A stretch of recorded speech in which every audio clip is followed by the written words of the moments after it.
bilangnya ju, jo, jo, jo atau ju, jo, jo.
Hi, Jim.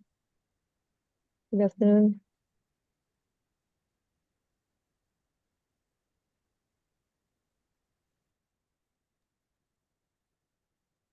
Hello.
Halo Bu Widi.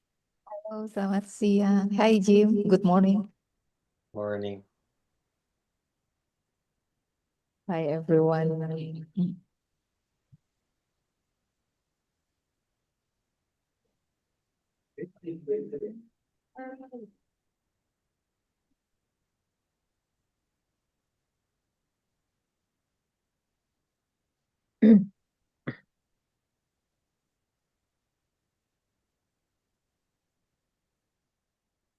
Di depan.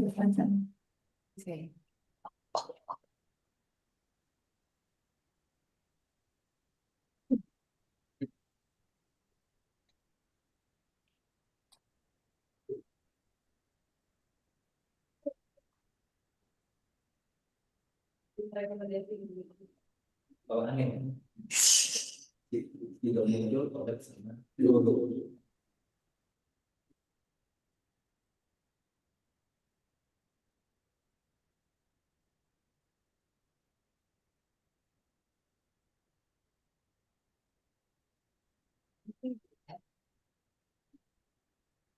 Um, everyone, can you hear my voice here? Yes? No? Can you hear my voice? Yes. Okay, we will start in about 6 minutes while waiting for more attendants to come.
I think we should start ya.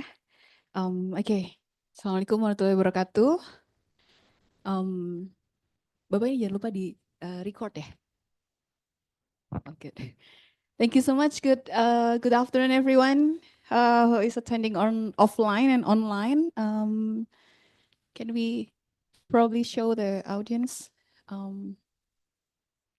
Yep. All right. So we have around 38 people in the Zoom already. Thank you so much for making time and joining this webinar. I hope you all, especially in the Zoom, can hear me okay here. And I would like to greet you all. Hello, good afternoon, and welcome to this webinar session entitled Learning from the Kampung Stories of Urban Informality and Resilience. My name is Roro Damar, and I will be your moderator for today. I will have to remind you that this webinar series is part of the series SIPPD webinar series organized by Architectural Design Research Group. And first of all, I would like to say hi to our distinguished speakers. We have Prof. Paramita Atmodiwirjo, PhD. Hello, Ibu Mita. Good afternoon, everyone. Good afternoon. Thank you so much for joining this webinar. And also we have Jim Jo, PhD. Hello, Jim. Hello. Hello, nice to meet you. Good afternoon. And also we have Bu Widiani, PhD. Hello, Ibu. Okay, to open the session, I would like to invite Bapak Aswin Indra Prasta, PhD. He is an acting dean in School of Architecture, Planning and Policy Development, and also head of Architectural Design Research Group. Please, Pak, to deliver your presentation and formally open this webinar. Okay, thank you, Bu Roro. Assalamualaikum warahmatullahi wabarakatuh. Good afternoon, everyone. Selamat siang. Baik yang ada di sini, nanti akan ada datang lagi, maupun yang ada di Zoom. First of all, I would like to thank Prof. Paramita. Prof. Mita, thank you very much for your participation in this webinar. And also Dr. Jim Jo. Thank you very much for your participation, and also hopefully we can open some potential collaboration between SAPPK and ENSA Paris Lafayette. Yeah. Yes. Before we begin our webinar, let me introduce our research group. Yeah, that called Architectural Design Research Group. Next. So Architectural Research Design Group is a part of research group here in SAPPK. We have 9 research group. Next. Yeah, I'm the head of this research group. My field of study is computational design. Next. This is our family. In 2025, we have almost 20 members. That I think the biggest in SAPPK. The biggest research group by the members. Next. Yeah, this is our research roadmap that consists basically into 4 main area of research. The first one related with the design approach and also methodology. And then we have also strong in heritage conservation. And also another one is urban architecture and landscape architecture.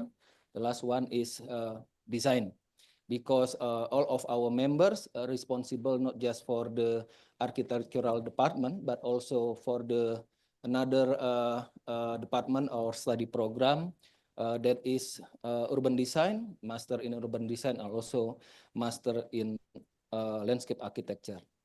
Next. Yeah, this is basically the brief introduction to our research group. That KKPA, that we call it ourselves, KKPA, our field of study is compasses theory, methodology, and design skills, and also the learning material from our members drawn from the research and practical experiences from various national and international projects. In our school, KKPA mainly responsible for 3 academic programs. namely architecture, undergraduate master program and doctor program, landscape architecture, master program, urban design, the same master program. In addition, some of our members are actively involved in various professional and institutional roles, such as IAI, Indonesian Institute of Architect, Indonesian Board of Architect, APTARI, Ban PT, assessor, journal reviewer, and so on. Next. This is basically the photo of our family. We have one professor, Professor Wijaya Martokusumo. Silakan. 4 associate professors, 10 assistant professor, and the rest is senior lecturers. Next. Ada apa ini? This is for 5 professor and associate professor. Professor Wijaya Martokusumo, Associate Professor Hanson Endra Kusuma, Associate Professor Erika Yuni Astuti, and Associate Professor Agus Suwarjono Ekomajo, and myself. Next. We have a majority of our members are assistant professor. Ibu Uriantari Sudarsono, Bapak Ahmad Deni Tardiana, Bapak Heru Wibowo Purbo, Ibu Endang, Pak Prastyo Effendi, Ibu Dr. Widiani. You can see the expertise and also the field of study here. Next. These 4 assistant professors are the member of the landscape architecture study program, Dr. Medrias Karani, Pak Budi Faisal, Dr. Firmansyah, and also Pak Zaini Dahlan. Next. This is the youngster of our members. Ibu Roro, Dr. Diah Asih Purwaningrum, Ibu Nisa currently study in UK, Ibu Anissa also in UK, Bapak Tubagus Aziz Sulaiman next will be fly to UK for PhD, and also Pak Asep Darmana currently stay in Melbourne School of Design for the study. Next. This is disciplinary focus and our research area that I explained you earlier. Pelestarian dan pengendalian, proses perancangan, arsitektur kota, pendekatan dan metode perancangan. Next. This is our master and doctoral student supervisions under our members. We have total in 2025 we have total 72 master student under our supervision, ranging in the 3 study program: architecture, landscape architecture, and urban design. We have the total of 32 doctoral students under our supervision. These are both promoter and co-promoter. Next. In the context of research and publication indicators, these are our profile. The Scopus H Index in 2025 in May, and also numbers of articles and citation in May 2025. Of course, we have to increase these indicators because this is the indicator for the research and publications. This is based on the SINTA, our research and publication indicators by the Ministry of Higher Education. Next. This is some of the ongoing doctoral research topics and also the supervisor. There are currently ongoing 12 doctoral research topic. Pak Wijaya, the initial is the name of the professor and associate professor. WM is Pak Wijaya, Ibu Erika, Pak Budi Faisal. Currently have 3 doctoral students. Pak Agus Suwarjono have 1 doctoral student. Me as a co-promoter currently have 8 doctoral students. Next. This is our new international and national journal publication in 2025 up until May. Hopefully by the end of this year we can increase this number of our publication. Next.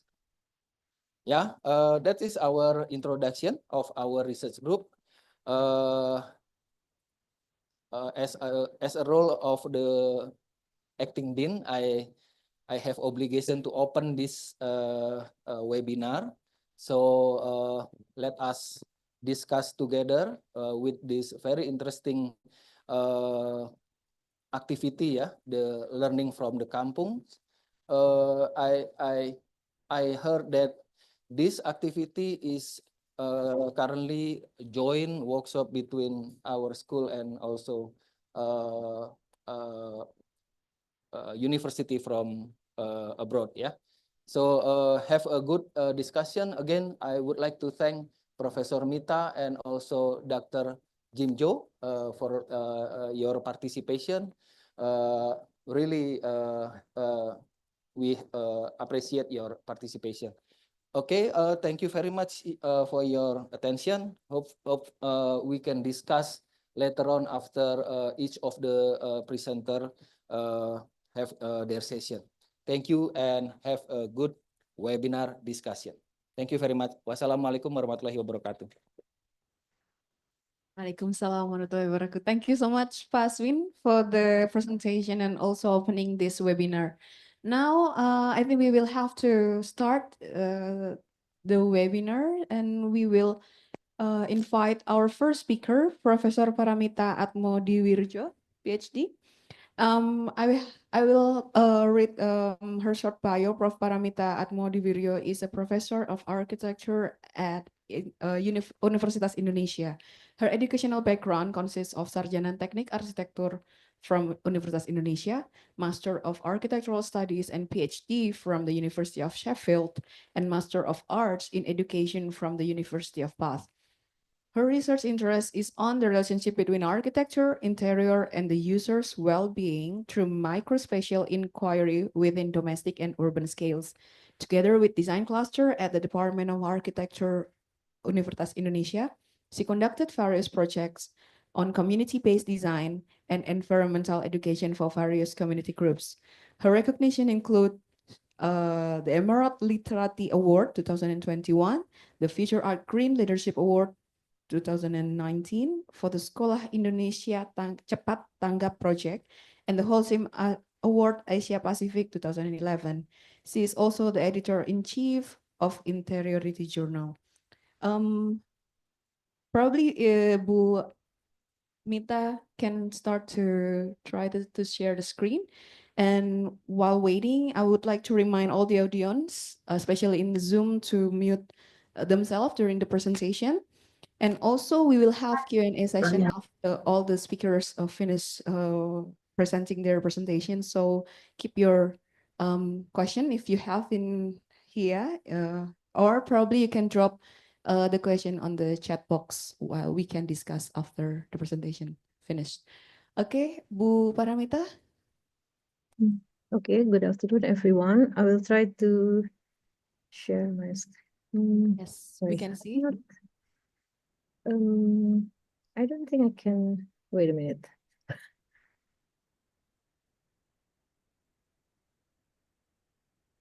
I cannot slideshow my screen. Is it So, you?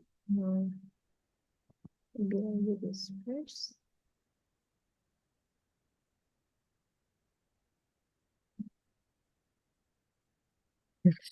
Sorry. I can share my screen, but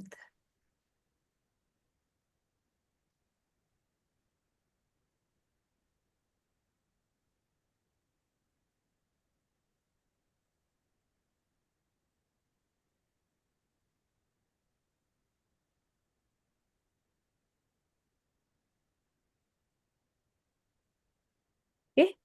Yeah, all good, Bu. You can start. Okay, good. Thank you. Okay, so first of all, good afternoon to everyone. So the audience, both attending in SAPPK and also in the Zoom.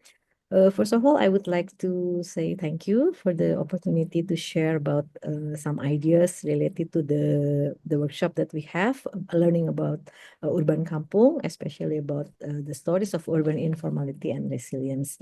So I think many of us have already known about so many discussion about urban kampung. Urban kampung has been the object of studies by many researchers and also for the urban intervention. So what I would like to talk this afternoon is sharing about my point of view in trying to rereading about the urban kampung, especially talking from the perspective how we can see the whole neighborhood as a home. So this is more on the perspective of domesticity and see about how the idea of domesticity can be extended in our understanding about urban kampung. So many parts of my presentation today will be taken from the book chapter that I wrote with Professor Yandi. So a few years ago, we were invited to contribute to this book, The Interior Urbanism Theory Reader. This book is actually a reader that established the discourse about the relationship between interior and urban, and we are trying to bring the case studies about urban kampung as a representation of domestic, what we call domestic interior.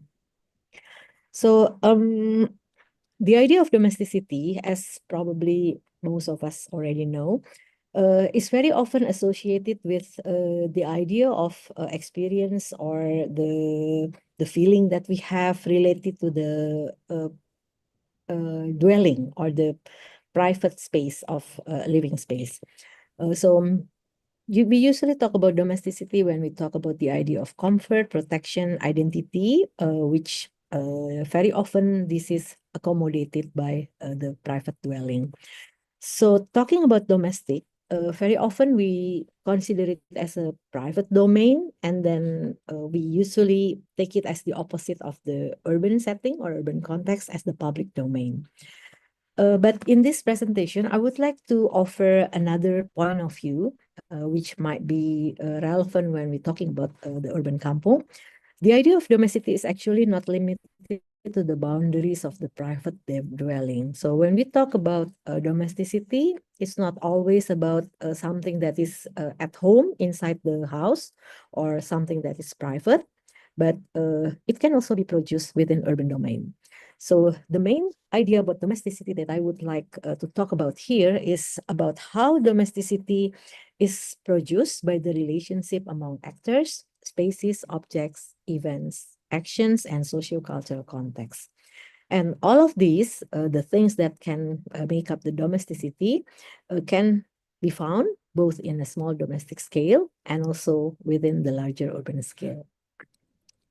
So I'm going to give some illustration about some cases about thinking about the urban neighborhood from the domesticity perspective. The three ideas that I would like to discuss as a structure of this presentation. First, I'm going to talk about the porosity, and then the appropriation, and then the last one is about trajectory. So these three things, I consider this as the spatial mechanism that can transform the whole neighborhood into a whole home. So as will be illustrated in some of the cases after this, we can see how the porosity, appropriation, and trajectory become the mechanism in which we can see how the urban context or urban setting, in this case, urban kampung neighborhood, can serve as a large collective domestic interior. So interior is no longer inside the house, but we can see how the interior operates within the urban scale. Some of the examples that I would like to present will be taken from the three kampungs as the object of studies in my previous research with my architectural design research cluster at Universitas Indonesia. The first one is from Kampung Cikini, located in central Jakarta, and then the second one is in Perumnas Depok, or the National Public Housing, in outskirts of Jakarta, and some of the examples are taken from another study that we conducted in Kampung Bustaman in Semarang, Central Java. So the first, we'll see about the porosity and how the idea of porosity become something that can make the neighborhood can be seen not just a larger scale as the opposite of domestic space. And but we can see that the porosity gives the ideas about how the private domain of the dwelling can merge into the larger urban scale. So this is just an illustration about if we have a row of houses, the housing units here, the small housing units, and we can see how the objects are present not only inside the house, but also outside the house. Therefore, it is quite difficult here to define whether which part is actually the dwelling space, which part is actually the living space, because what we know as the living space, which is usually inside the house, is now extended to the street. The idea of porosity has been discussed by Walter Benjamin and Asjalakis in their essay, Naples. I would quote here, so the house is far less the refuge into which people retreat than the inexhaustible reservoir from which they flood out. Life bursts not only from doors, not only into front yards, just as the living room reappears on the street with chairs, hearth, altar, so only much more loudly the street migrates into the living room. So this illustration is actually Benjamin and Lakis talk about a city of Naples, but actually this phenomenon is something that we very often see when we talk about urban kampung. We cannot really separate between the house and the street because the activities that usually conducted inside the house can extend it to the street. So in many cases, we put the chairs, we put some elements, some interior elements on the street and make it part of our living space. So this is an example about how porosity happens. We also had a publication about the outside interior traverse boundaries in a Jakarta urban neighborhood. So we try to see how is actually the relationship between inside and outside can happen. And some of the findings that we have, like maybe illustrated in this diagram, you can see this is one of the house in the urban kampung. And then there are lots of activities. We can see here how people congregate within the house, doing some activities with the conversation and so on. But at the same time, there are also many things happening in front of the house. And when we did the observation, we can see how the flow of the people, the flow of the activities happen between the inside living room to the street, and that makes the living room and the street become integrated as one living activity.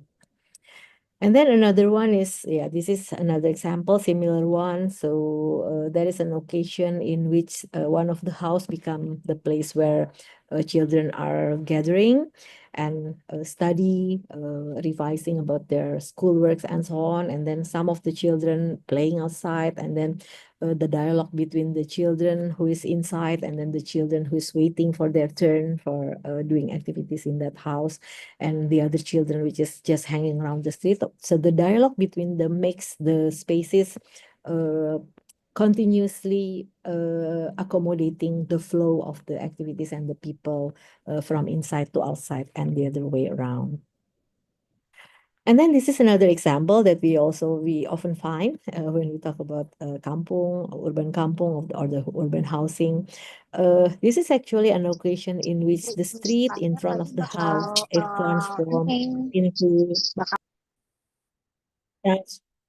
transformed into the wedding ceremony, the space for the wedding ceremony. Because wedding ceremony usually takes quite a large space, and it needs quite a large space, and then many of the houses are small and maybe they don't have the facilities to as a wedding hall or reception hall. So very often they just appropriate the street to become the wedding hall. And we can see here that actually what happened is that many of the objects or the things that usually are used inside the house now brought to the outside, and then it formed another function of the street to become the wedding space. So this is some of the examples about the porosity that can happen between the inside and the outside, between the private space and the urban space, and it can be because of the porosity can make the activities flows from inside, outside, and so on. Not only the activities, but also the people, the action, or maybe the communication, and also the objects. We can observe how this happens to make the house become the integrated part of the urban space. And then the second one is about appropriation.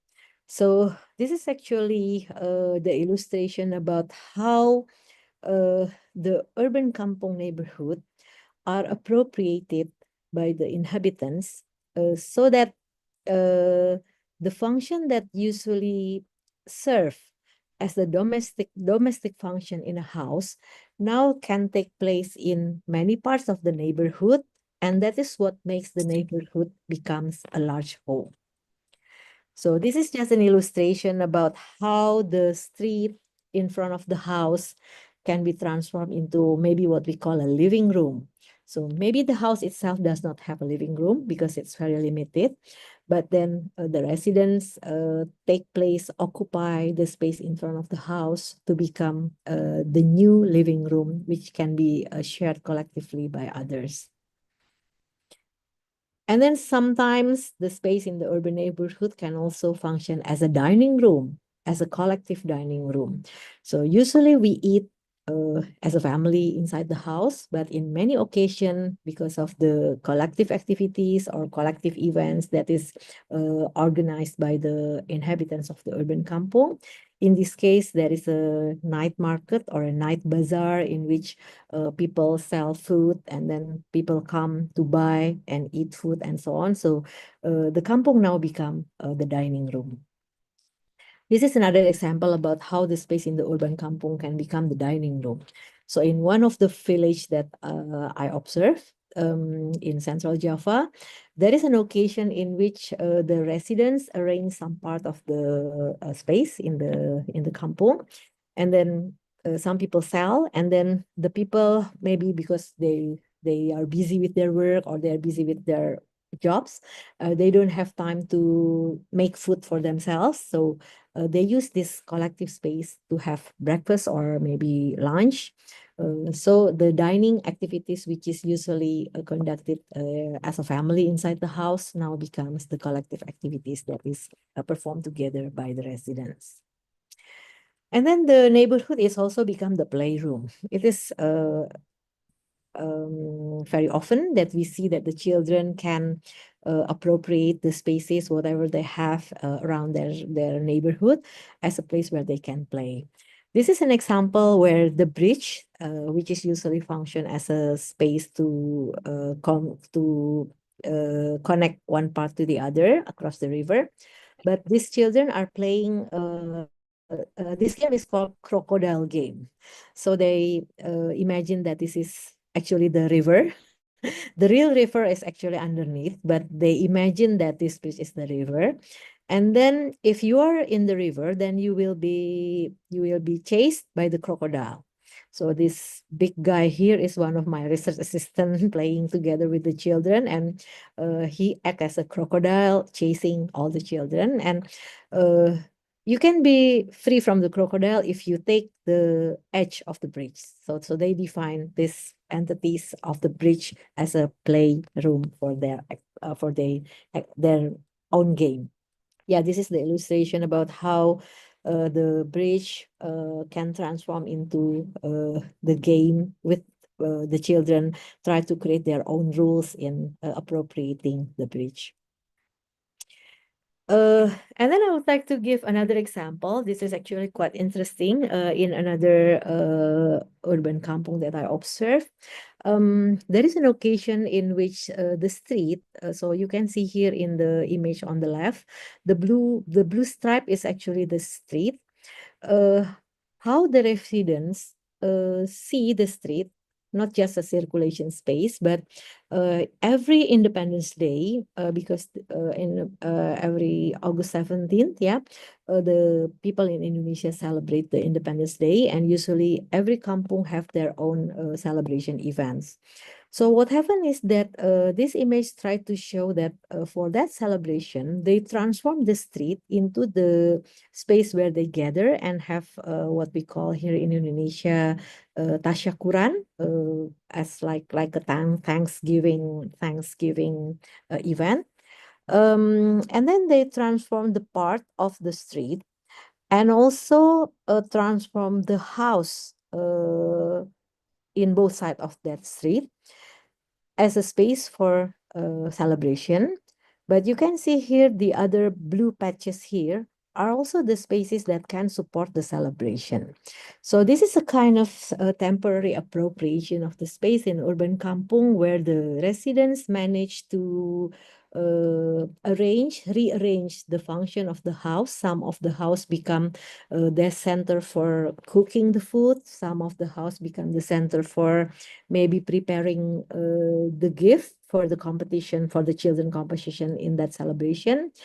Some of the house here become the place for training for the dance performance before the real events begin. So we can see here that the meaning of the private house here temporarily shifting into something that become collective. So the owner of the house with the blue and green patches here opened their door for the other residents of the kampung, and they together create various activities that can support the whole celebration as a collective event. And then another thing that I also found interesting is if then the urban kampung have many spaces that are shared by others as a collective share, how do they manage the responsibility for maintenance and any responsibility for the collective facility? So an example in one of the alley here, you can see there is a lighting here in the middle of the street between the houses.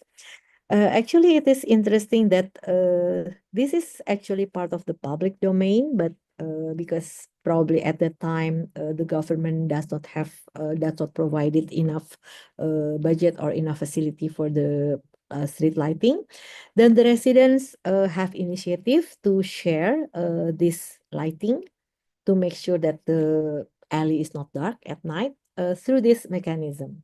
So every 4 house there is one lighting, and then they take turn in paying the bill. So this is an example about the rotation of the bill. So the first house will pay the bill in January, May, and September, and then the second house in February, June, and October. So everyone just contribute to make sure that the lighting can work in that neighborhood.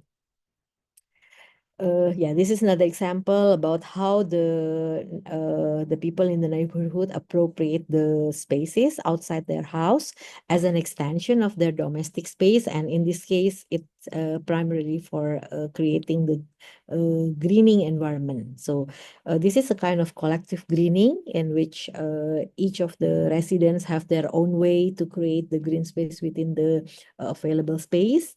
And then actually this is a kind of extension of their domestic space. Okay, and then the last mechanism that I would like to discuss is about trajectory.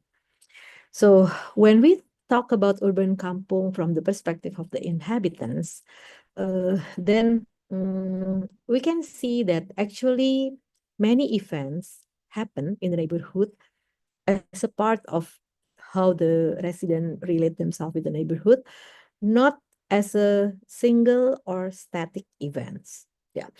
So many of the examples that I had before is located in certain space, like for example, the alley in front of the house become the living room of the house next to that, and then maybe particular place become the collective dining room for the residents because there is a collective eating activities. But it is also interesting to see that actually the spatial practice in the neighborhood, in the urban kampung neighborhood, can be seen as a trajectory. So our relationship with the space here is not happening in only one particular spot at particular time, but we need to see as sequence of activities or as a path of events that happen from time to time and from place to place, and that is maybe part of the experience of the urban kampung. So this is just an illustration that we do have an application some time ago. We call it mapping stories, in which we can represent the idea about how people use the urban kampung as a setting for their activities, as a narrative that move from time to time and from place to place. As an illustration, this is just an example about one of our observation at that time. We try to follow the children.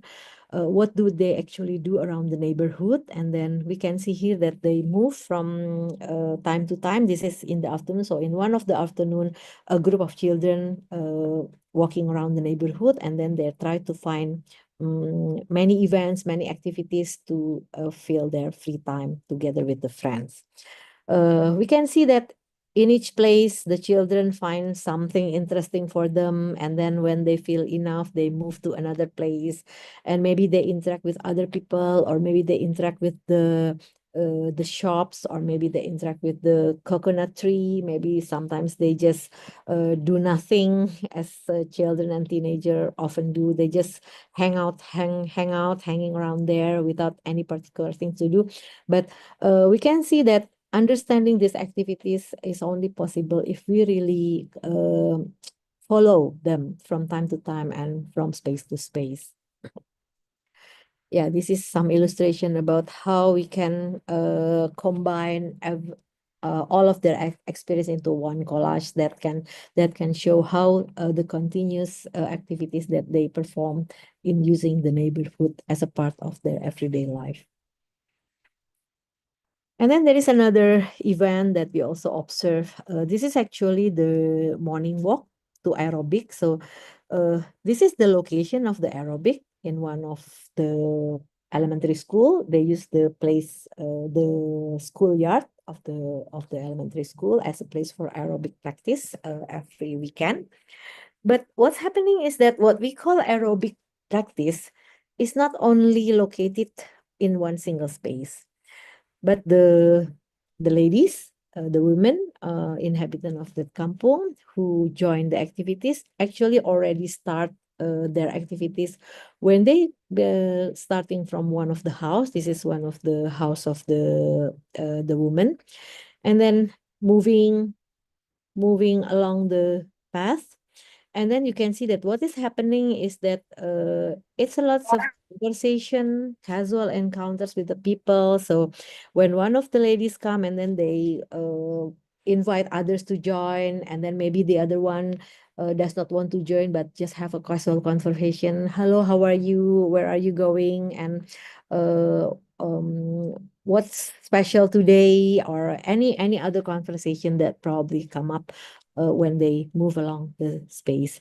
So we can see here that looking into an activity in urban kampung, sometimes it is not enough if we just concentrate on one particular activity, but looking into how it relates to a series of events that probably happening before or after is also part of the experience. And that makes our relationship with the space become strengthened.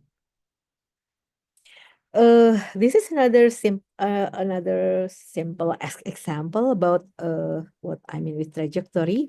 So trajectory can also happen not in a urban scale where people go around a route, but trajectory can also happen in a one single space, but this time it is a trajectory of time. So this is a terrace, an afternoon in a terrace of the house. And you can see here the narrative of the event. This is very casual event. It's just like a group of women gathering in front of one of the house. And then first, the terrace is empty. And then number two, some people come. And then they start to talk about something. And then maybe some bring some food. And then more people gather. maybe some people leave, some people come, and then maybe the children also join. And then number 7, they start to sing together and so on. And then 8, maybe this is rupiah, probably some transaction happens there. Somebody sells something to others and so on. So you can see that in observing one single space, we can see that there is a trajectory of time, trajectory of events that probably happen in the same place, but it creates a narrative. And that kind of narrative, I believe, become something that makes the neighborhood become lively. And maybe that's also one of the things why we can see the neighborhood, the whole neighborhood can become a home for the inhabitants. Or maybe another trajectory is when in the urban kampung there is a Ibu night. Mita, you have Yeah. 5 more minutes left. Thank you. Yeah, it's almost done. Night market, where the night market is a temporal event that is usually arranged by installing several stalls, bazaar, selling food, or maybe providing some games for the children, and then maybe a place for eating, temporal place for eating, and so on. So what happened here is probably we can see the night market as the trajectories of excitement. So because it's not only just a collection of space for some certain function, but what is more important is that we can see it as the trajectories of excitement. Because when people experience this, they meet people, maybe they do some things, they try out new food or try out new games, and then having a casual conversation and so on. And that's all forming the trajectories of excitement. Okay, so this is my last slide. So maybe from my illustration, we can see that in urban kampung neighborhood, when we consider it as from the point of view of domesticity, then we can conclude several things. Yeah, the first one is urban kampung can become a medium to create continuity between the intimacy of the domestic space and the city's public encounter. So it is actually the intersection between the private space and the public space. And then urban kampung also can become a setting for spatial appropriation for collective practice. So we can learn about what the urban inhabitants do to appropriate the space that they have for their collective practice. And the last one is we can also see urban kampung as a trajectory of experience that create the engagement of the inhabitants with a spatial context. So I hope that these might give you some ideas about the possibility of inquiry that we can explore in the urban kampung neighborhood from the perspective of domesticity. And yeah, this is some of the further references. If any of you are interested in the cases that I just presented, maybe you can look into the references here. Okay, so I hope this brings you some ideas about the stories of informality in urban kampung, and thank you. Thank you so much, Bu Mita, for the very insightful presentation. I learned a lot from your presentation and cannot wait. I have a lot of questions, but yeah, we have to wait until we have Q&A session now. I would like to invite our second speaker, Mr. Jim Jo. I'd like to read his bio. Okay. Dr. Jim Jo is an architect and academic specializing in the intersection of architectural theory and practice. He serves as an associate professor at the École Nationale Supérieure d'Architecture de Paris La Villette. Okay, I'm so sorry if I spelled it wrong. And as an adjunct faculty member at Rice Architecture Paris. He earned his PhD from Delft University of Technology with a dissertation entitled The Architecture of Continuous Dialogue, Seri-3 Experiment in Architectural Theory in 2021. His research focuses on cultural and disciplinary transfers within architecture, particularly examining the work of British architecture Seri-3. He is a member of GERPAU, Philosophy and Architecture Research Group in Paris, and has previously collaborated with the Office of Metropolitan Architecture, or OMA, in Rotterdam. He has also served on the scientific committee for the Grand Paris International Urban Planning Project initiated in 2008. What about you have here, Mr. Jo? I think you can start to try the share screen, while I want to remind all the audience again to put yourself during the presentation. And also keep your question for the Q&A session after our third speaker finishes presenting. Okay, you can start, Jim. Thank you. Okay. Thank you very much for the introduction. Pleasure to be with you. Can you hear me? All right. I think that's okay. Yes, Okay. yes. Okay. So thank you again for this opportunity and this invitation. So I'm going to talk about the role of narrative in architecture, and only in the perspective of our workshop this summer, which is subtitled, as you already mentioned, Stories of Urban Informality and Resilience. Architects are not trained particularly as writers. Iya, kita apa namanya? Hello? And we're trained as designers, even if we may agree that writing is an important skill in what we do, and particularly in research. Therefore, it can be quite challenging for architects and or architectural students to imagine, let's say, the benefits of narrative for architecture, even beyond their literary talents. But what I'm going to talk about today is more specifically about how architectural or modes of architectural representation can develop narrative qualities, and how these, let's say, familiar tools of the architect can contribute or enrich architectural design and research methodologies. So my presentation will be structured also in basically three parts. In the first part, I'd like to sketch out what I call a philosophy of storytelling, based principally on Walter Benjamin's essay, The Storyteller. In the second part, I'd like to talk about microhistory as a, I would say, a methodological model, or epistemological model as well. And lastly, I would like to talk about some examples of how this narrative paradigm might be developed in architecture, drawing on different sources, including some of the workshops that I have conducted. So to begin to sketch out a philosophy of storytelling, and what it might mean for architecture, I would like to start with this quote from Walter Benjamin. Every morning brings us news from across the globe, yet we are poor in noteworthy stories. So what Benjamin was doing by opposing quote unquote news from across the globe to noteworthy stories was the mass media emphasis on what he called immediate private living experience, what he called also the empty temporality of modern news. And he contrasted that to the accumulated social lived experience as for Benjamin, storytelling was basically practical knowledge or wisdom that was handed on generation to generation, and was really woven into the fabric of everyday life. Unlike information per se, it was not abstract, and it also left room for the readers or the listeners to interpret the story and make up their own mind according to their own terms.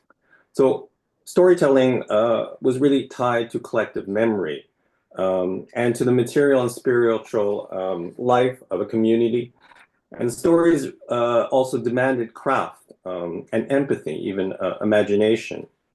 Here's another quote: "The storytelling that thrives," writes Benjamin, "is itself an artisan form of communication.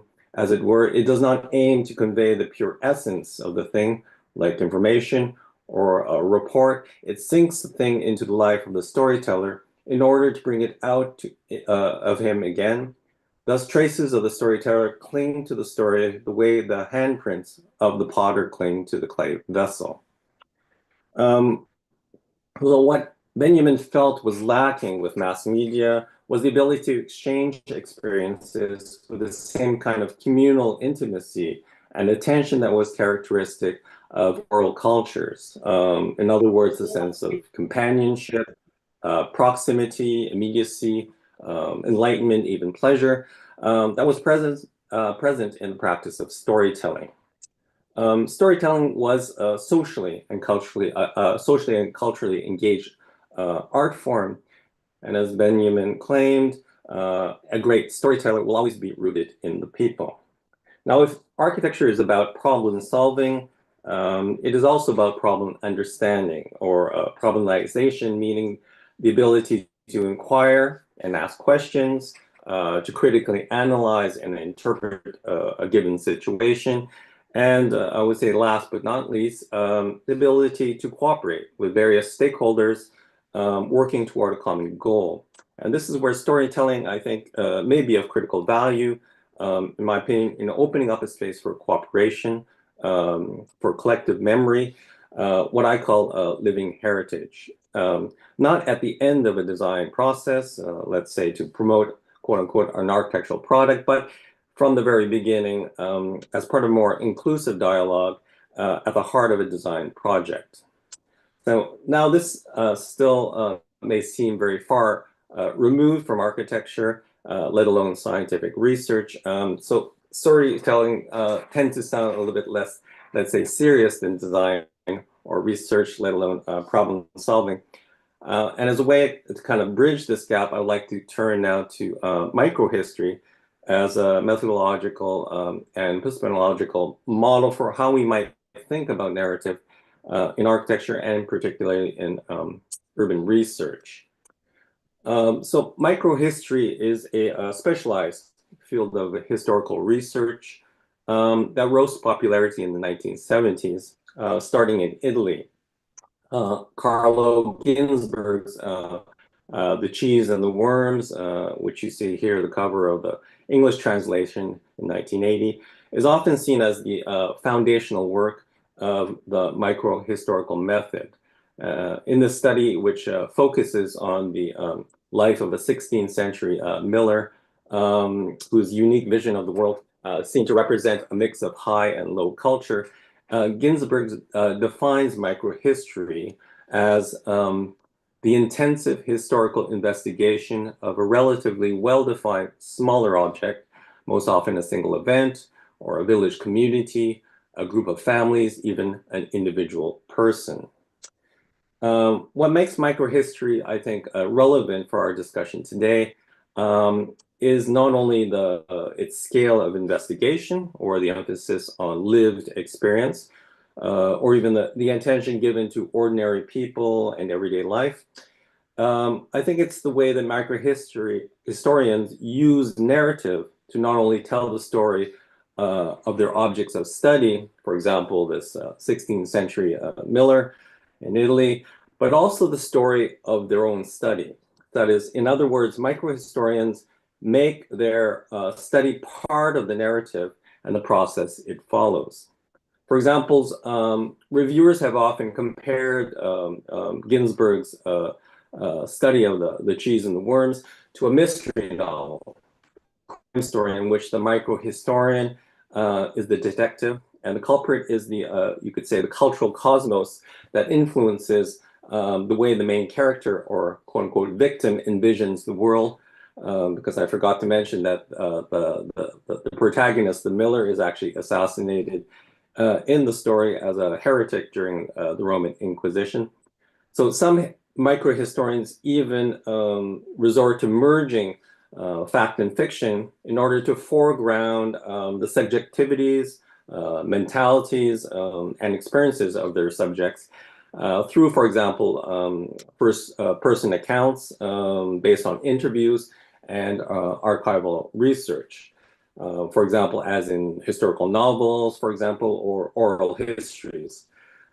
As one microhistorian described his writing, it is a work of the imagination chronicling historical events. The narratives are based on primary sources.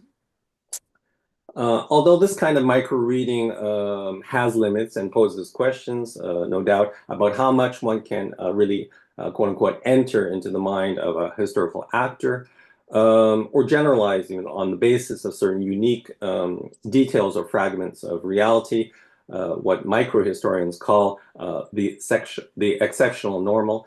I believe it is possible to capture the unique character or spirit of a place or a community through a mosaic of voices, of visions that bring together not only the representations or a variety of representations of how the local actors see their own environment, but also different ways of looking at the same object of study.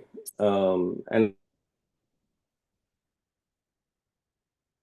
which collected stories, you could say, speak about the researchers' situated experience and their relationship to the objects of study. And this often, I think, opens up new ways of looking at larger questions. And so this is, I think, one of the challenges I see for the Kampung workshop we will do this summer, and this idea of a kind of zooming in to eventually zoom out.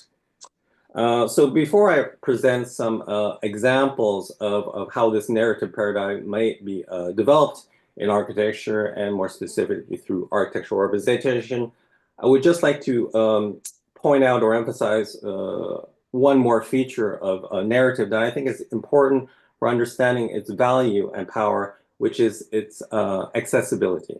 Part of the challenge in developing an inclusive or participatory approach to research, not just finding common grounds for agreement, but finding a common language. And I think narrative has this ability to reach a wider public and bridge cultural gaps, especially in informal cultural circles, which can include notably learning. So now I'd like to turn to present some examples of how this narrative paradigm may be developed in architecture and particularly through architectural modes of representation. Now the examples I will be presenting are more about showing a range of possibilities and to illustrate some of the ideas that I've already talked about, rather than a precise prescription of what we might imagine we will develop in our summer workshop. This is the cover of a publication of the results of a series of supporting post-disaster seminars that followed the earthquake and tsunami that devastated the northeastern coastline in Japan in 2011. A collective known as Archi-Aid, which was composed of architectural educators and students, visited 45 fishing villages hit by the tsunami and engaged with locals and local communities. This pattern book, as they called it, was one of the fundamental parts of it, or steps of the seminar, was this act of remembrance. And they did that through community storytelling. So all the collected stories that form the basis of what they called memoryscapes took on different forms and formats, like this large axonometric hand drawing, where different local actors engage in a kind of dialogue, you could say, different memories of their village. And also in, for example, perspective vignettes, which translated, again, through architectural interpretation of these stories, everyday views of the town and the surrounding landscape as they were cherished by the inhabitants based on their memories of the village that had been washed away. Model making also was very important. These were 1 to 500 models, which were used to collect memories and stories and were placed in schools, community centers, and other public buildings so as to solicit the participation from a very wide range of the population. And over 2,000 what they called memory flags were posted by the inhabitants on these models to designate where their house or maybe a memory of a street. And so these words, which were posted as memory flags, created the kind of basis from then, not only for this act of remembrance, but also to project into the future as a kind of groundwork, let's say, for the reconstruction efforts to take place afterwards. Community storytelling using drawings and models can also be developed as a way to make citizens more aware of the existing heritage and to open up a discussion about future preservation and development, which is a little bit maybe what we will be engaging with. For example, this large axonometric drawing was developed over the course of a week-long residence by a French firm, where inhabitants participated and related to the drawing in progress. Community storytelling can also be developed literally on-site. By moving on-site, I mean on-site in discussion to be redeveloped, and by projecting possible scenarios, for example, using photomontage techniques, fictional dialogues, to generate basically public debate. Here the team challenged inhabitants to co-imagine, let's say, future scenarios of public space that could or would retain the rural character of their village. Now, these examples are anticipatory strategies to resist often generic urbanization, what I would call a kind of a preventive disaster planning. And this is what also grounds this series you see in front of you of urban study investigations by a Beijing office called Drawing Architecture Studio, with this 3-volume publication, A Little Bit of Beijing. This was a self-initiated study over 3 years and was focused on 3, let's say, popular neighborhoods in Beijing, which were in danger of being cleaned up, so to speak, by the city's urban renovation policies. Here's a night view of one of the districts and a street that was nicknamed Dirty Street, where there are tattoo parlors, young creatives, secondhand bookstores, restaurants, nightclubs, a very vibrant neighborhood. And so DAS, or the Drawing Architecture Studio, developed these highly detailed axonometric projections, as well as comic-style narratives based on their visits and their interviews. And these booklets compiled 30 short stories to showcase how people were inhabiting and appropriating the neighborhood, to both outside in the public space, but also inside the buildings. These investigations were then extended to focus on Beijing more historic fabric of courtyard housing, or hutongs, also which were also in the process of transformation, but posed other issues, and they used the same empirical methodology of interviews, site visits, and documentation, again using this comic book style narrative. And for example, one aspect interesting, they would confront, for example, the point of view of the architects. Some architects had already started to, let's say, do interventions in that hutong fabric, and confront that with the experience of inhabitants and visitors. So like an experimental microhistory, these fictional narratives were based on primary sources, but let's say transcribed.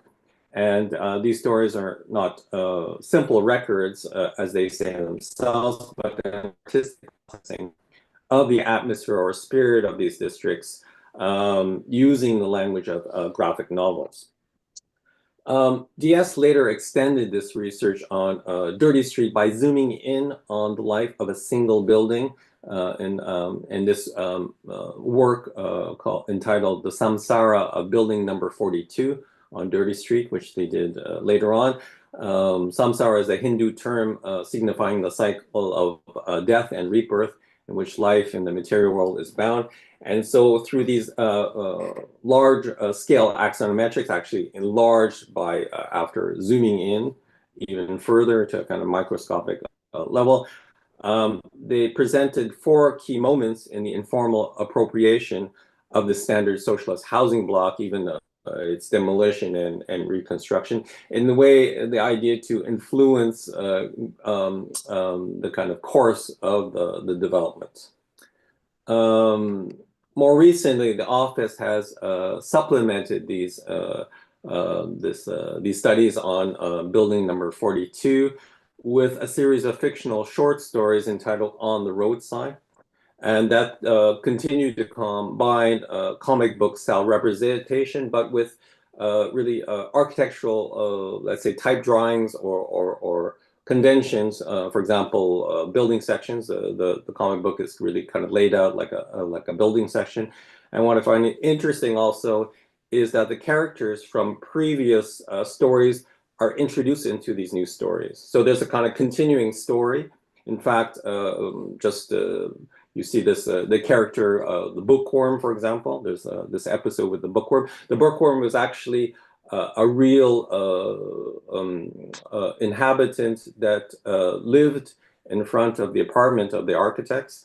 And they were curious about his customized truck as a kind of mobile library and bookstore. And they integrated him into their stories and even fictionally connected him to other stories like this story about building number 42. Jim, we have 5 minutes left. Oh, okay. So I have to go very fast. So what I think is interesting about these stories is that they also have experiment other media. They are very attentive to how, in a way, maybe there's very detailed hard line drawings like those developed and that I just showed, may be too precise or to capture the informal atmosphere of everyday life or popular neighborhoods that attracted them. And so they have sought experience also with artists who have tried to do the same thing in their chosen media. And as a result, they have, for example, experimented with freehand drawing or watercoloring. But perhaps the most, let's say, in-depth research they have done is in architectural models, where they try to, in a very craft-like techniques, develop this idea of the kind of informal, not only through the way that it's crafted with recycled materials in a kind of very, let's say, these are 1 to 100, for example, models of how inhabitants have appropriated 1950s apartment blocks in Beijing, done in the studio context, and also through the photography. What they talk about is it's not only about the experience of these lived experience of the inhabitants, but also a kind of created empathy with these, let's say, self-builders. So the actual act of building these models is somehow a kind of experience in itself, which connects, let's say, the architecture students in this act to understand urban informality, for example. I'll just maybe go very quickly through that. They have continued to look at these kind of scenes. This is an exhibition about small towns, since there was a kind of, or continues to be a massive migration from rural communities or small towns to the city to understand their experience. And they have continued to develop this kind of method of kind of highly detailed models, but also through photography. And exhibitions are also a very important, let's say, medium for them, where different scales are confronted. And also the process is very important, you see here. And also for a kind of a space for cross-cultural dialogue. For example, they were teaching in the US. They have done also studies around the Detroit, let's say, region, and have mixed together some of their studies of the everyday or kind of vernacular with studies in China to confront this kind of cross-cultural dialogue. I don't know how many minutes I have left. Maybe just very quickly to conclude, this is a series of workshops they did in China, developing very similar ideas. Maybe what I could say about some of this work is that, again, this idea of zooming in to zoom out was very important. This was the workshop I did in Chengdu in the context of a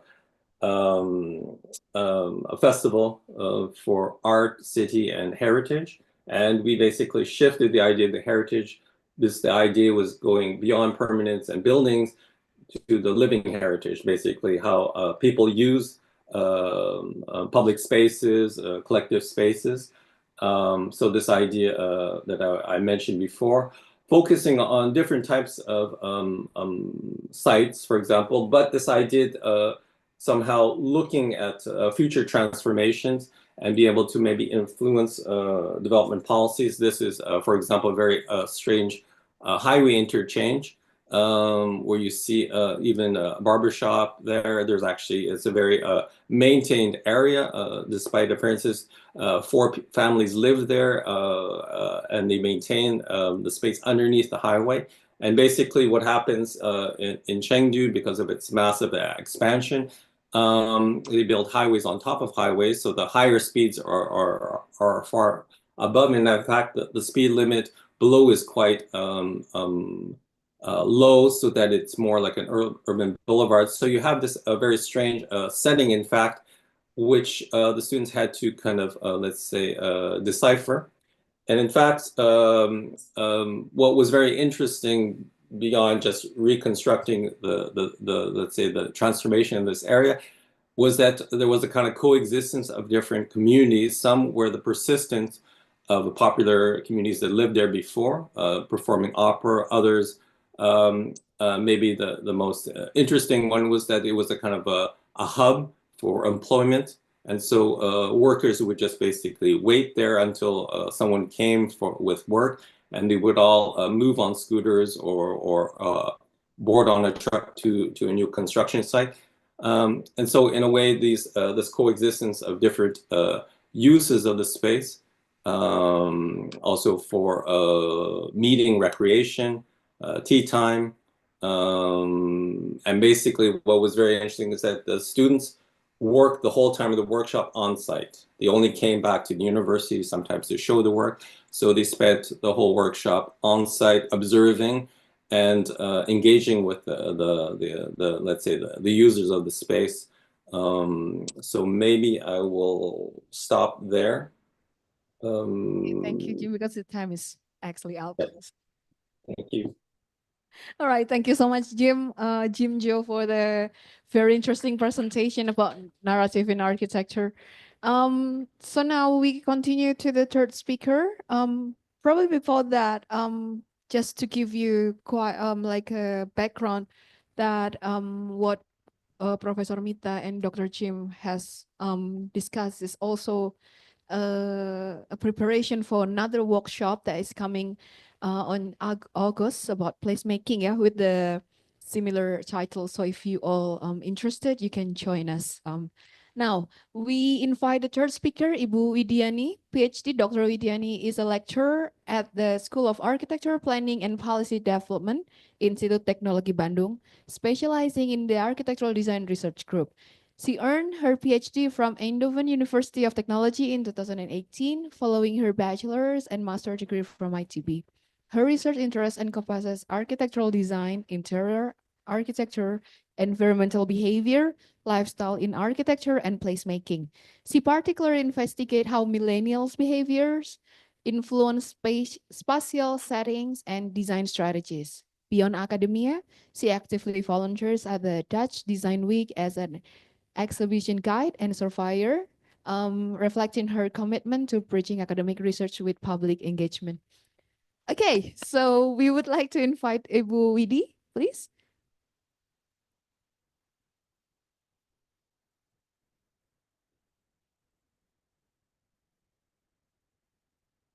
Thank you for Ibu Roro. Good afternoon, everyone. So actually, yes, this is a part of our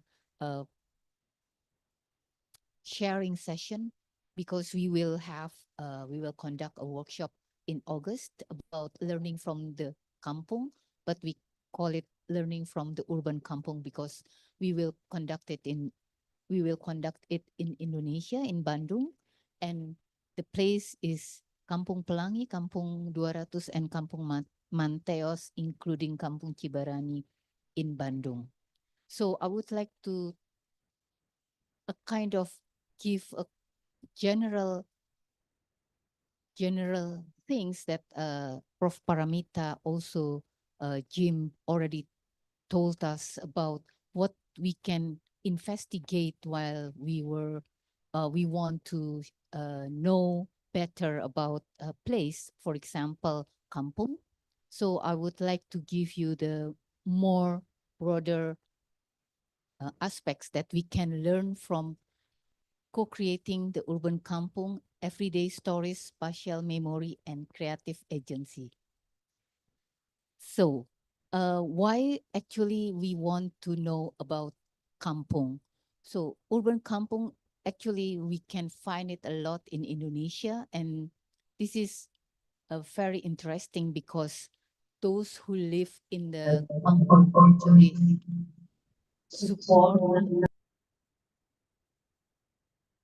support a lot with the urban life. So normally here in Indonesia, urban kampung are stay behind the city or at the backside of the city.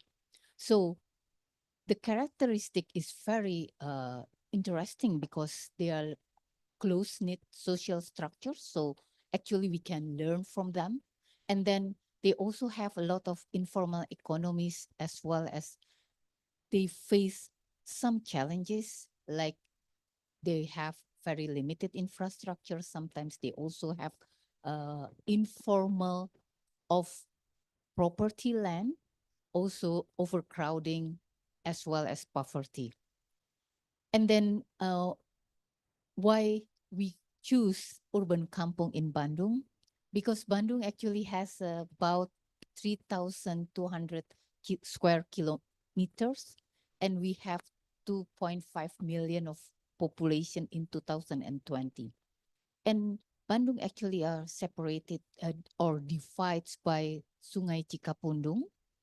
And it is interesting because 1/3 of the population live in the basin, and these are the kampung.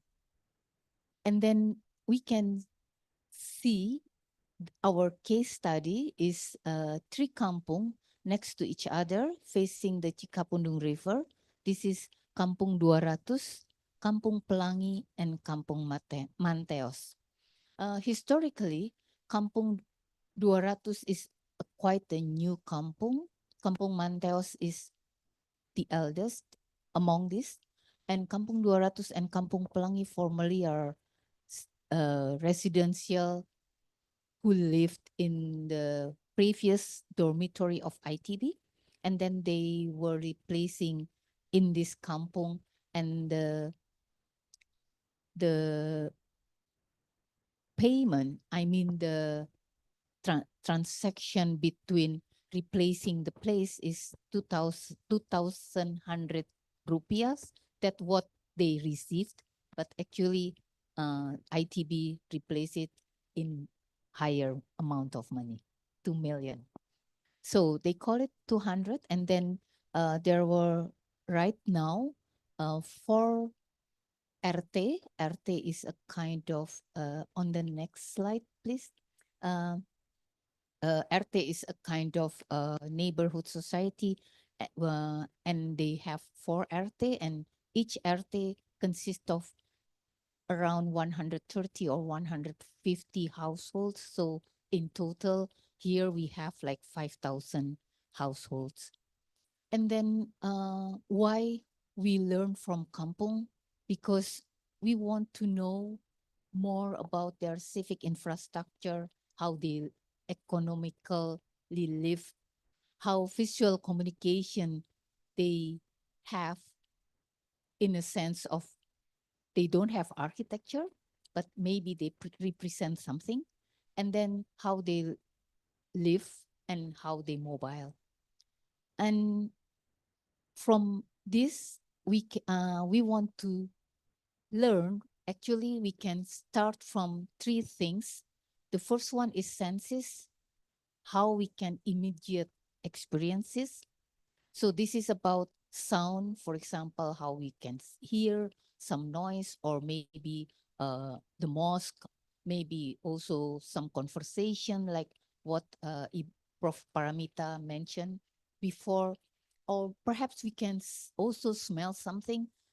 It can be bad smells from the river, but also it can be a cooking aromas, or maybe they put like bygone insect aromatherapy.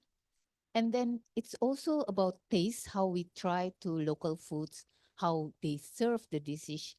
And then also the visual look, like the colors, graffiti, signage, vegetation, and also how about the senses we experiences, also the mobility, the pattern of the mobility, how they walk, how they perhaps bike or use motorcycle, or if there are some informal transport modes, and also how they play. And we also can feel the experiences, the feeling about the texture of the paths. Maybe we, when while we walk, it's a slippery path, or maybe we also can feel the temperature or even the climate. And the second one, we can also see from the cultural or social dimension.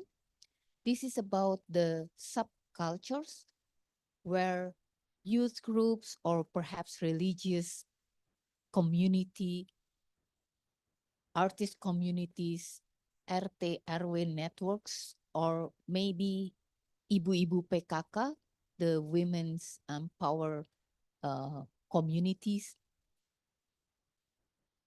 are engaged with each other. And we also want to know about their beliefs, maybe religious practices, or maybe there is a traditions or superstitions, and also about their social value that we can learn or we can investigate regarding to mutual aid, like gotong royong. We call it gotong royong in Indonesia. Respect, about their respect, or also community cohesion.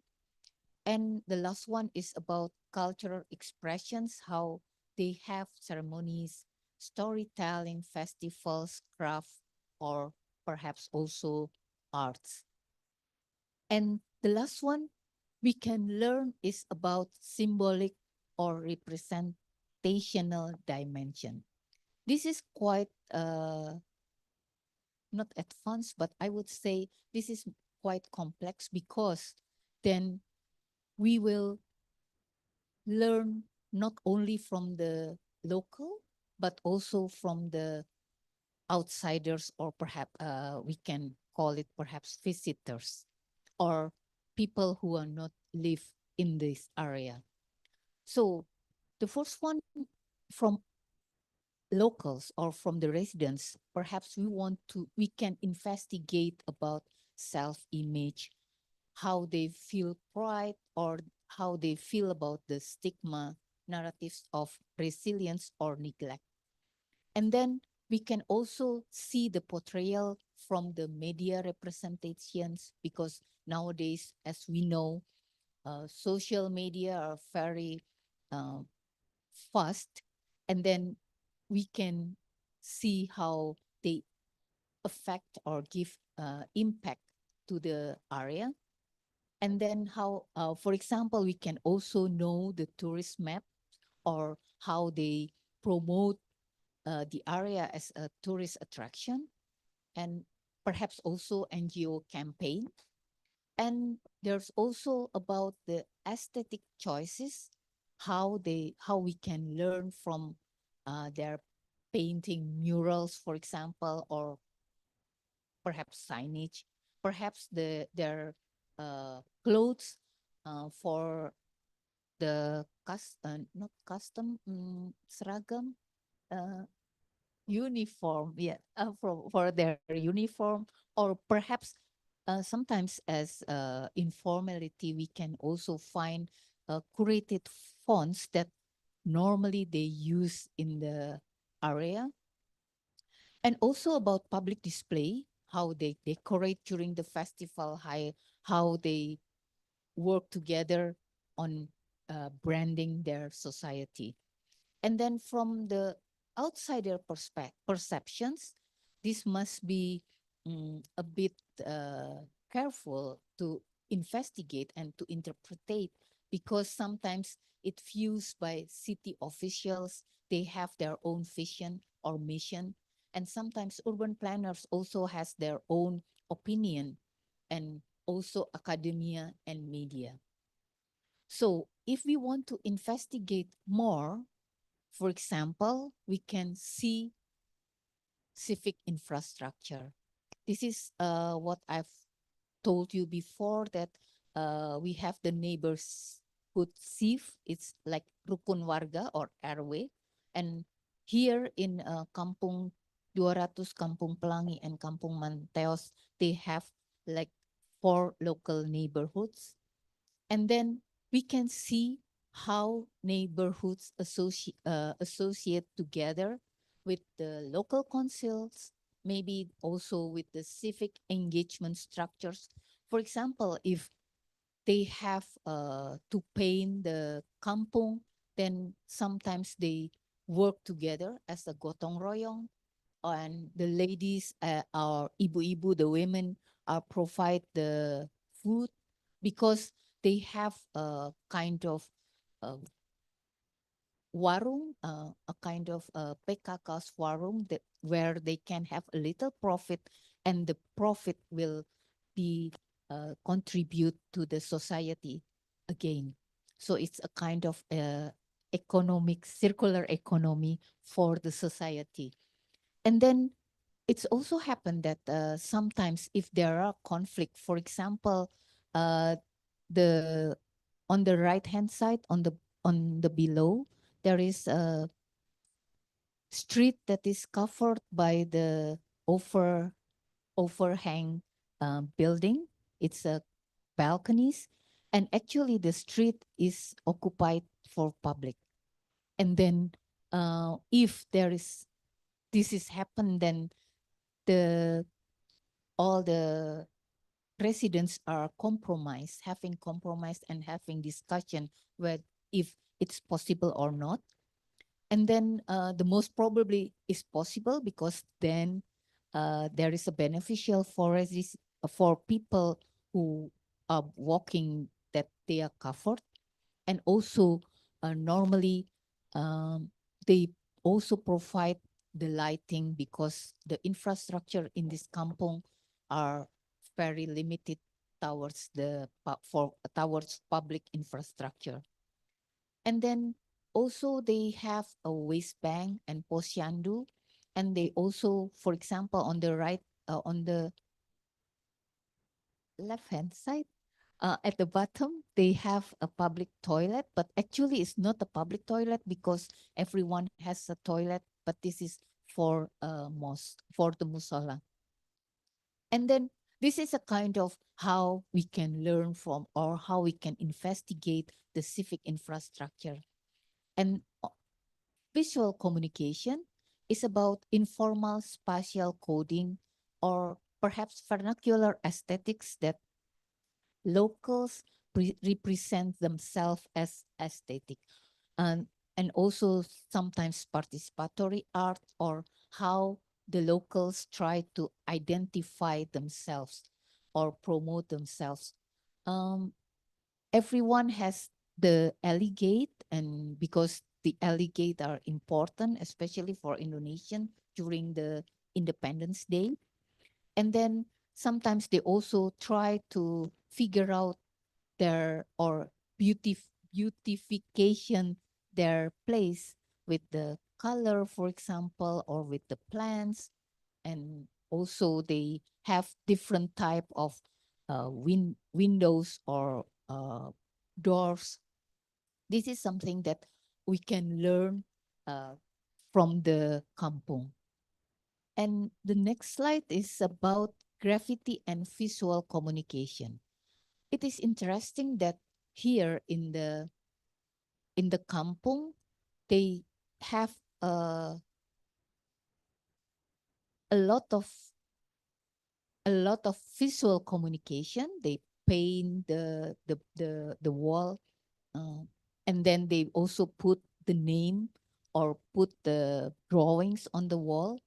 And but we can see very less sketches or rebellious graffiti on the wall. This is on the right hand side. In the above, there is actually a very slightly drawing from the kids. But this means that actually the society really bring a kind of passive surveillance, so no one able or dare to make a graffiti in the kampung. So this is something that we can investigate to understand better about the why there are no graffiti or why there is selected drawings on the wall. And then we can also learn from informal economy and local business. This is interesting because the kampung actually has a very narrow alley, and then some of them has warung at the house, in their house, and we can see only a very limited street vendors. Street vendors means people who bring food around the kampung, and we at that time during our investigation, we only could find we only could find two street vendors, because the street vendors are not not the residents, so they live outside the area, while the local business are owned by the residents, and then they have mostly selling mass groceries like oil, cooking oil, water, and then coffee, tea. Some of them has a barber shop, and even though they have similar things to sell, uh, they still have their own customers. So this is the street vendors, and then this is we can see that even though they are quite competitive, they still show the social familiarity and also adaptability towards a micro scale. And this is something that we cannot find in the urban life because of the, for example, mini market. And then next we can see about the living culture, how everyday urbanism and cultural continuity. And this is a kind of habit that, because most of the house are very small and they don't have open garden, and they only have open space at the front side. So we can see that sometimes people put their laundry outside, and then when they are inside, they open their door because they like to know, or they like also to say hi to those who are like passing by. And people also create a kind of living room outside because they like to talk to each other. So every time we walk, then we should say, excuse me, or hi, or say something. And then they also have a kind of place that they can mingle together as a hall. And sometimes they use this hall for the event. And they also have a, s- a house for security guard every night. And I think this is the kind of last one is the mobility. While the mobility, while this is quite difficult to reach, then the pathways and stairs are defined internal circulation. So actually, it's not really like well designed and not equal on each steps, because locals or residents themselves are try to make it useful. And then some of them try to make a ramp, cemented or concrete ramp. And this is because they want to approach the place by motorcycle.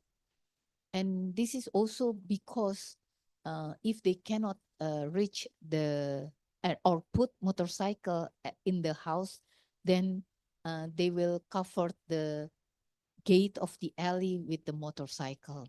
So they always try to find the flat areas and using it for the gathering park. And then also because food are the major transport mode, then we can see also the clean, we can have also the clean air and safe. This area is safe for bikes for the kids. Yeah. So this is a kind of example. So we know in Bandung, I think you all know that we have a new Kampung Pelangi. This is formally in 2018, has also some colors, and this is and residents with the gotong royong paint their kampung under the sponsor of a paint company. And then after 2 years, it's like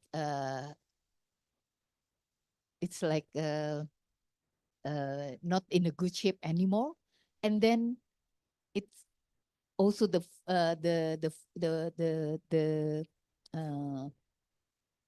popularity is also declined. And then this is just a month ago, the government the municipality of Bandung tried to make it to repaint it again with an artist. John Martono is from ITB. We can see it next. We can see that the Kampung Pelangi is very famous, and we can see from the Instagram, everyone are talking about Kampung Pelangi. But of course, the perception of visitors, they said kampung as an object, and they are why the municipality show the poverty, and also it growing the crowds, but of course there are some benefit that everyone want to see the kampung, and then it's Instagrammable, and also somehow it's start to have a lot of sellers on the street. And then this is from the perception of the visitors, while the perceptions of residents are quite different. They feel like they have more attached to the place, and they feel so proud of their kampung because everyone are seeing this as a focus. And then they start to have a good, better circular economy, because every week the ibu-ibu PKK can sell some food. And then they have also created a kerupuk bubur that is their own food. And this is why they can have better place identity. And this is how they feel pride, and there's a lembur katumiri, and people here, residents here are very, very happy if we ask about their kampung. And so and also they try to make it clean, their kampung, to show that they respect the environment. And then, so from the new Kampung Pelangi, we can see that there will be two sides. Sometimes people will say this is a negative or contrast, but somehow from the perspective of the residential of or locals are positive, but indeed we need to be able to clarify to them that there will be some risk for them if this is keep continuing, because it could attract investors. So this is something that we as observer or someone who are more knowledgeable need to be aware of. So from this, we can see that learning from the kampung offer valuable insight into grassroots urbanism, because we can see how actually residents can be more resilient and also human-centered with the human-centered communities approach. So I think this lesson can inspire more inclusive and adaptable urban development. Thank you. Thank you, Ibu Widi. All right. Now I think it's time for us to start the Q&A session. Back in the show, do you have already some questions? Oh yeah, I think someone asking about the attendance feedback form, so you can scan this QR and probably fill some question, and then you will get certificate after you fill this form. So please scan it before we move to another slide. Mbak, benar Mbak, ada yang belum di back lagi, mau lihat QR-nya.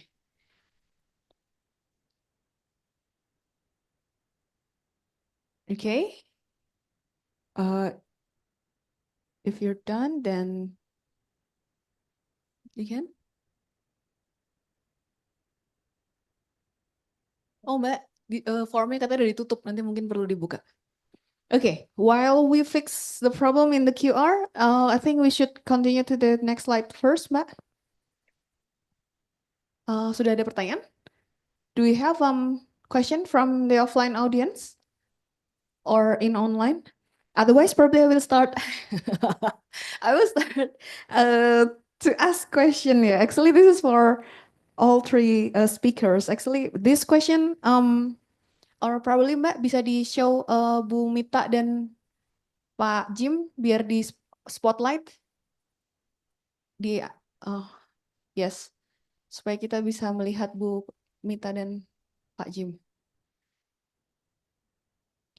Okay, so my question, I think this question was actually triggered by Bu Mita's presentation actually, but then it applies to all the three speakers. For Bu Mita and specifically for Bu Mita, how far the appropriation is considered appropriate, and not violating the rule, and probably how we appreciate domestic interiority without over romanticizing it. And it also applies to Jim, because telling narrative, meaning we put some subjectivity of ours, and we know that telling story, meaning we do curation and censorship in a way. How to make sure that our subjectivity is still in a okay situation, not, and still inclusive enough to include the marginals probably. And also this also for you, how we see and observe urban kampung without over romanticizing it.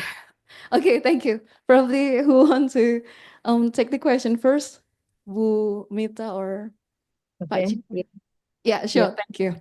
Yeah, we'll start, and maybe the other speaker can also add on this discussion. So how can we consider the appropriation is appropriate?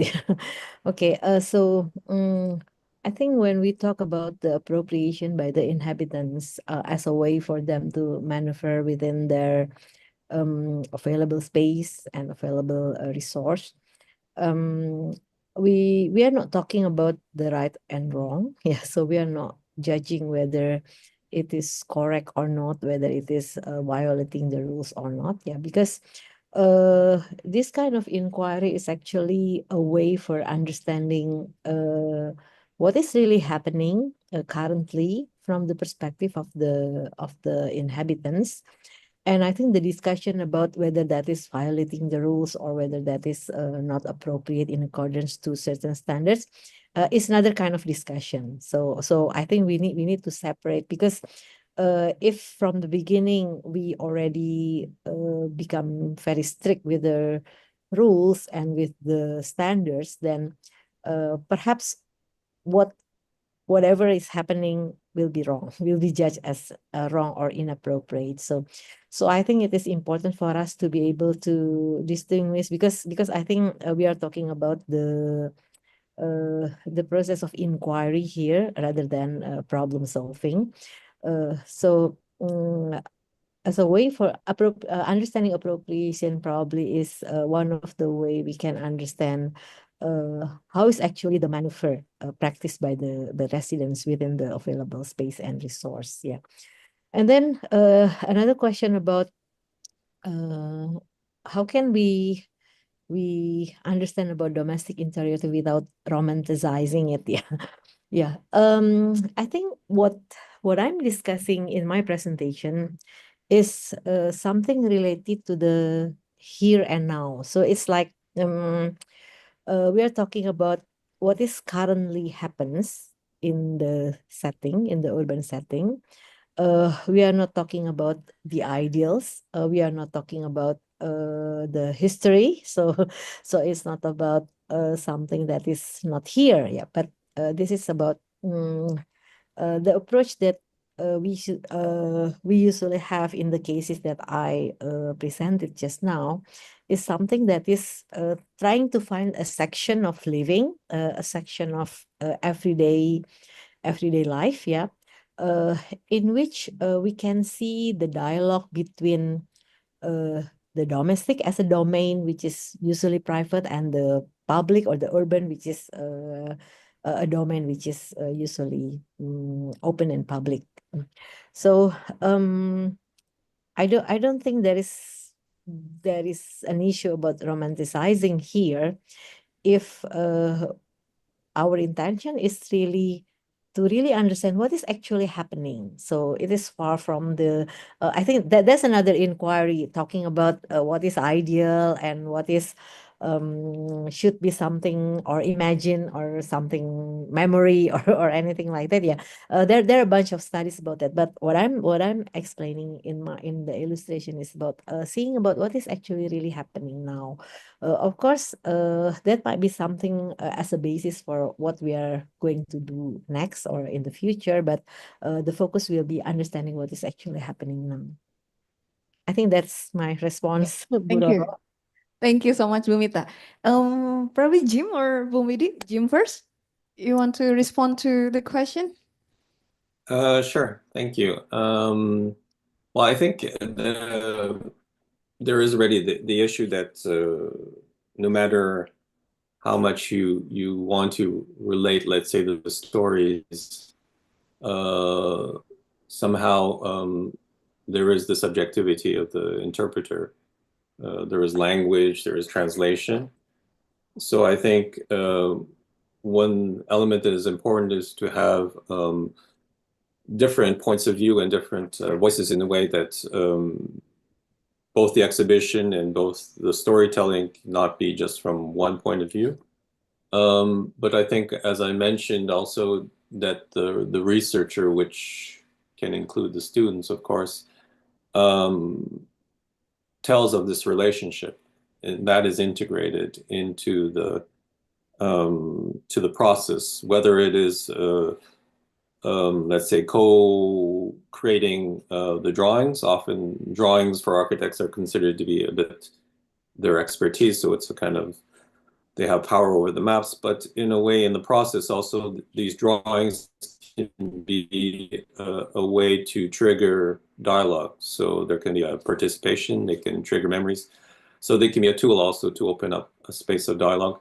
So I think to go, not to, let's say you mentioned the word romanticize, I think there could be maybe some romance in the stories, but the important part is a bit like oral histories, is to bring out some voices that are often maybe neglected, and somehow through their transcription also bring that layer, which is the subjective, situated point of view of the researcher. Thank you, Jim. Yeah, Please, and Bu. I also agree with Jim that perhaps to see not only from the one point of view is important. So I think what I've shared is about layers that even one subject can have so many layers behind. So, and then this is what we have to search, what kind of reason, or not only reason, but what kind of aspect that also involve in one subject to avoid subjectivity. And also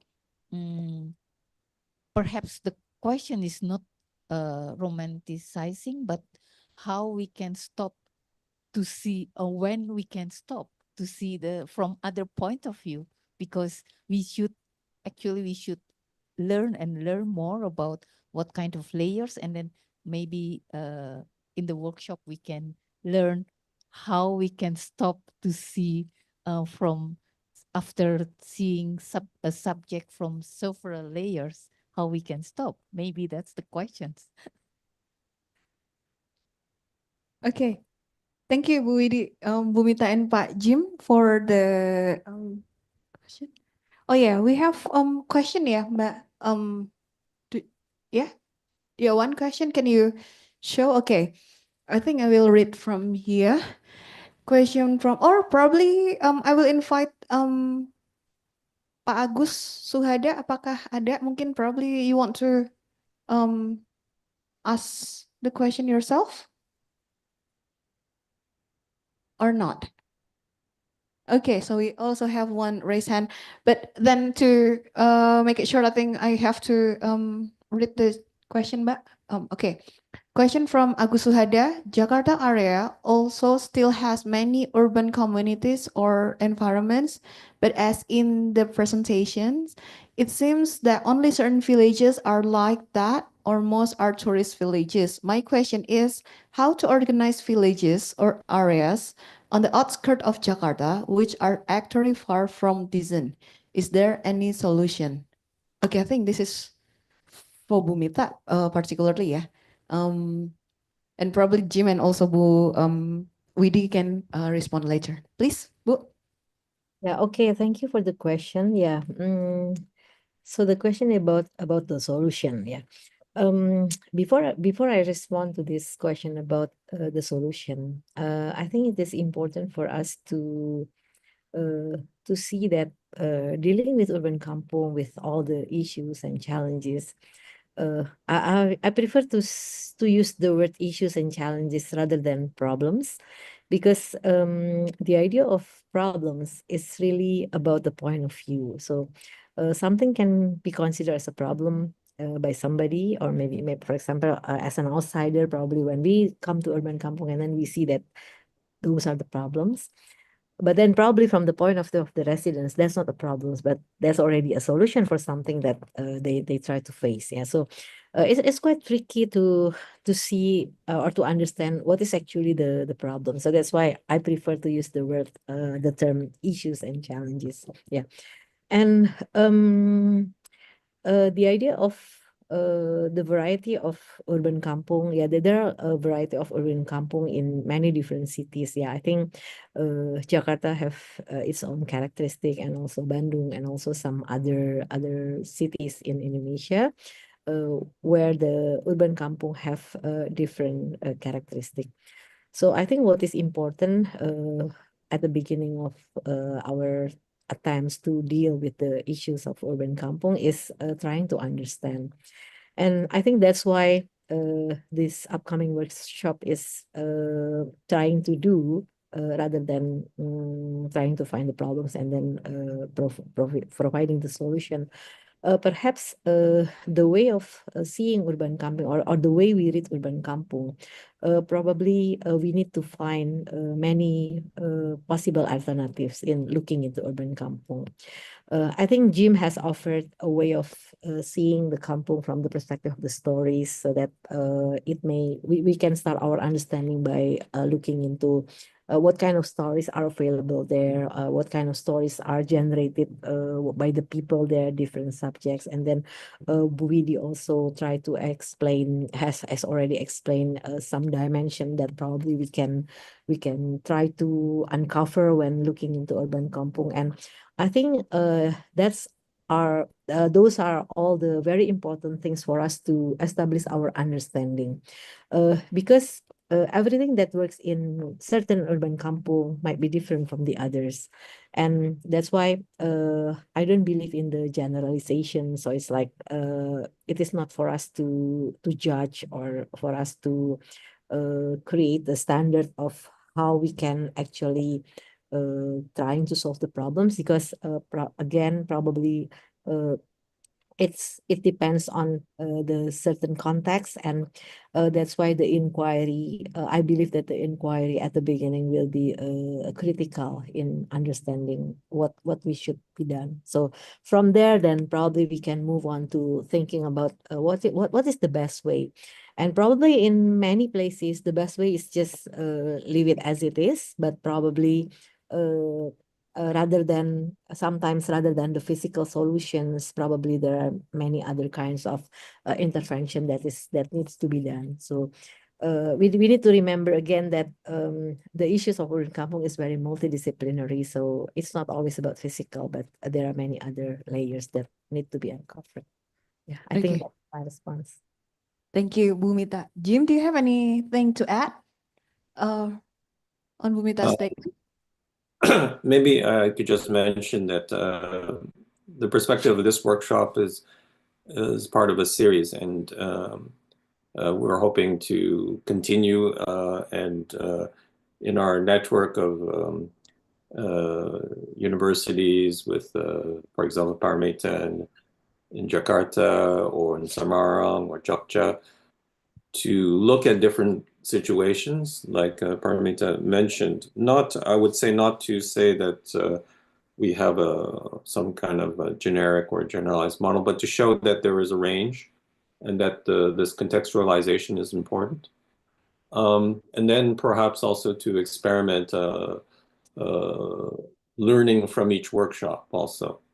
And so I think the fact that we share knowledge, we go to another place, this kind of summer school is also a project in itself.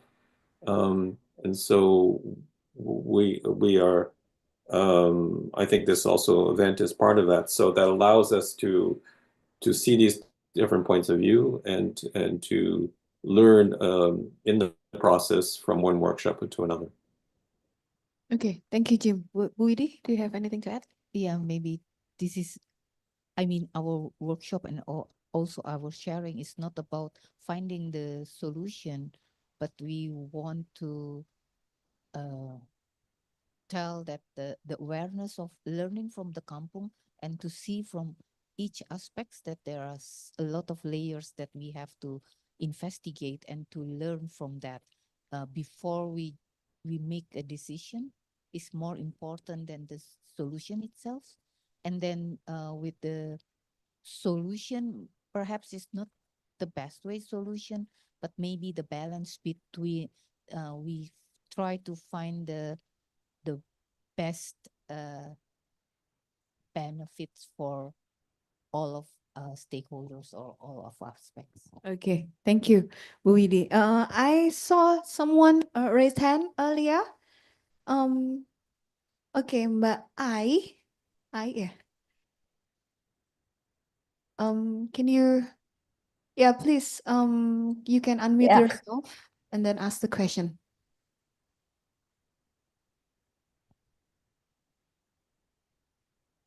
Yeah, Mbak? Hello, am I audible?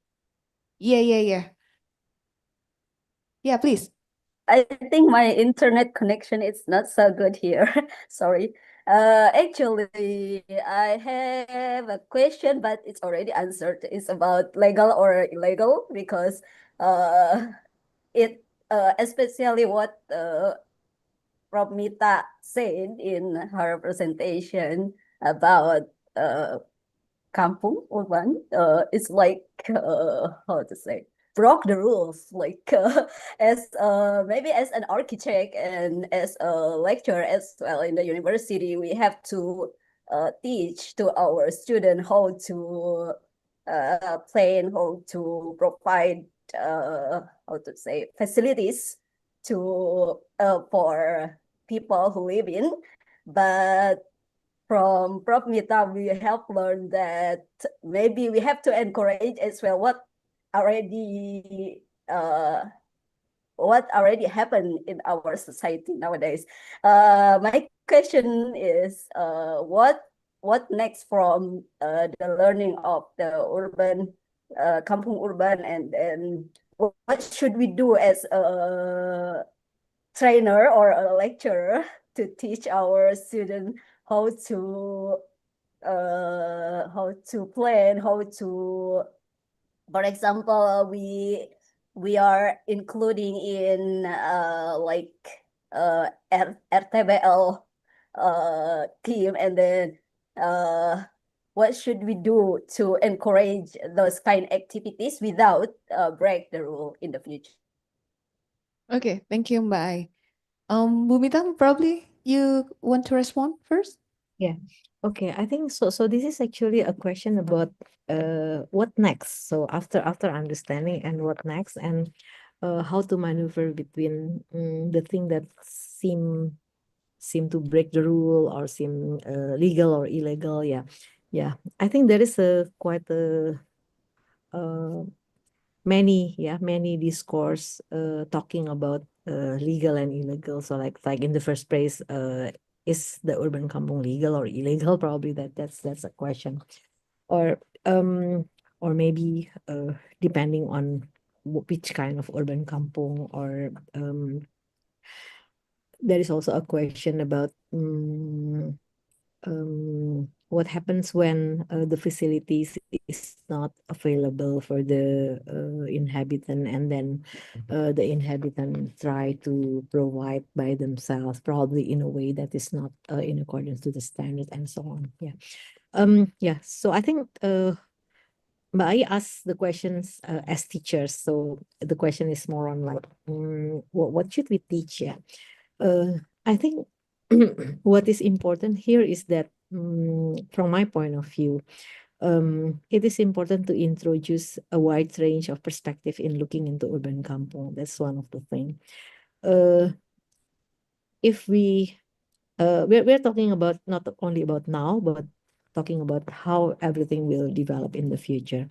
So there are two things that I think is important, and I think this response is also relevant to the question raised by Prof. Wijaya in the chat. I see here about what kind of inspiration or aspect that could be learned in the making of places for the future. So I think the understanding about the transformation becomes very important. So every entities in the urban context always transform from time to time. So thinking about the urban kampung is about, although my examples is happening now, but it is important for us to understand how it transformed.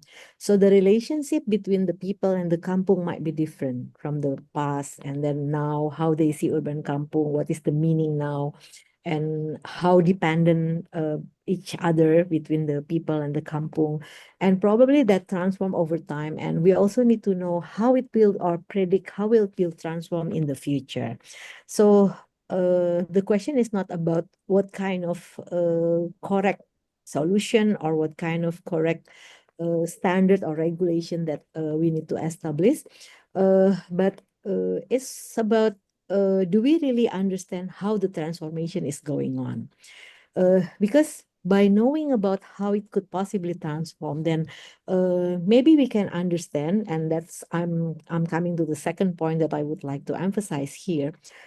probably the rules and the regulation also need to be transformed. So I'm not saying that probably in the past probably it's illegal and then we go on to legalize it. That's not what I'm talking about. But when, especially as a teachers, when we teach, some of our students might become a designer, but some of them might become the policymaker or the people who create the regulation, and some of them probably like maybe the agency who's defending the right of the people and so on. So I think it is very important to give the different perspectives about how things going on in the urban kampung, and especially how is the possibility of transformation. So by understanding the transformation, then we can develop the critical thinking about the way we know, the way we think, or the way we consider how things change. And by understanding that, probably we can, in the future, we can establish the more appropriate or the more relevant standards, regulation, or maybe defining the more relevant interventions. Yeah, I think that's what I can respond. Probably it's not directly answered, but that's just my perspective about this thing. Yeah, thank you, Bumita. It's still insightful. Jim, do you have anything to add on that? Maybe just a word, because there's been a lot of talk about the next step or what after. I think it's important that the step of understanding is also a step of a continuous dialogue. I mean, that you also have to keep these kind of feedback loops. It's not just we listen, let's say, to different stakeholders and then the project is done and that's it. I think this also should be considered that this process goes beyond a simple, even, the problems solving stage, that this idea of dialogue is integrated after. And I think the other thing is about the different stakeholders. I agree that, sometimes regulation, let's say standardization or codes are based sometimes on outdated ways of thinking, and sometimes in very low tech or informal situations, there are very sustainable solutions that we can learn from, and sometimes the regulations don't allow it.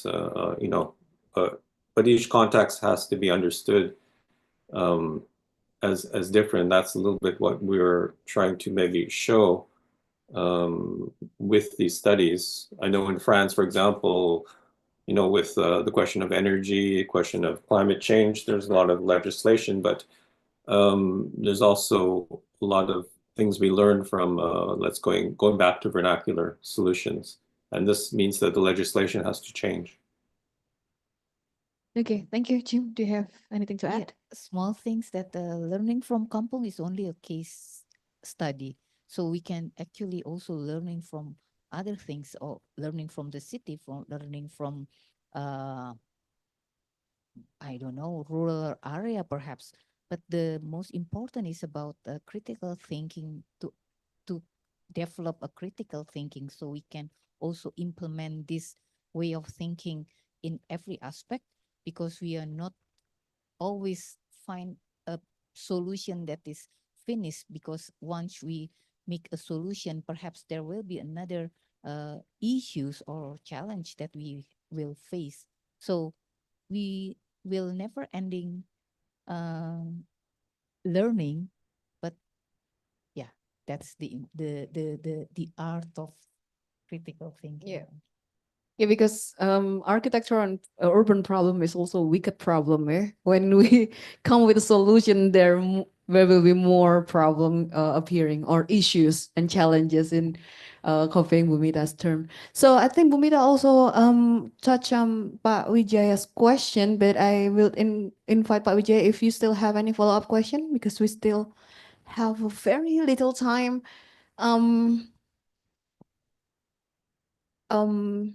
If not, Pak Wijaya? No, I think it's enough. I think it's enough. Okay. Thank you. Thank you so much, Pak Wijaya. So, because we don't have any more time for the Q&A session, I think I have to wrap up this Q&A session in this time. And thank you so much for all the participant who is asking question. And I have to thank you all of the three of our speakers. And I would like to also, yes, this. I would like to show you that we will have workshop. Yeah, basically this webinar is part of this workshop. This will be international workshop and exhibition in architecture 2025 with the same title, Learning from the Kampung, Stories of Urban Informality and Resilience. And our beloved speakers, Jim, Bumita, Buwidi, and also one new facilitator, yeah, Christian Moniaga will be involved in this workshop. So if you have time, so this is the details. So the workshop will be started on August 3 to August 15 in Bandung. We welcome you to, if you are interested, then you can contact us. And also, next month, I also want to remind you that this webinar is part of the webinar series, and for the next one, we will have webinar series from Housing and Settlement Research Group. It's on 26th of June. So stay tuned in SAPPK website and also Instagram to know the details. I think that's all for now. And this is the attendance QR. Again, if you still have time, you can scan it to get the certificate. Oh, yeah. And before we conclude, I think I have a request to foto bersama. Yes, to have a apa namanya, group photo session ya. We will do it twice. People in this room offline will be captured by Pak Fikri ya. So how Pak Fikri? Lead us. Jadi kita semua ke depan. Oh, abis itu nanti ini di ini. Oh yeah, we will do it together. Okay. So everyone, I will invite everyone to open your camera. Probably ini spotlightnya bisa dihilangin ya Pak. And then dibuat gallery. Yes. I would like to invite all of you in Zoom to open your camera because you will be taking a picture with us here. You see the screen is like a gigantic screen, and we will take a picture with you guys. Okay, yuk, ayo. To save the time. Mbak Ade. Let's gak apa yuk. Ayo, Iza, ikut. Kita agak di mojok kali ya supaya kelihatan. So we will make two sides.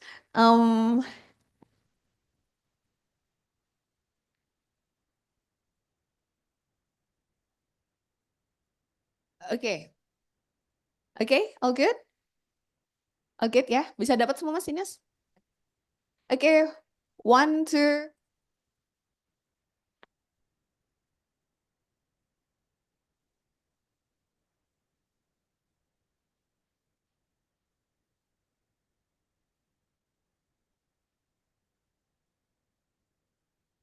Okay, thank you so much.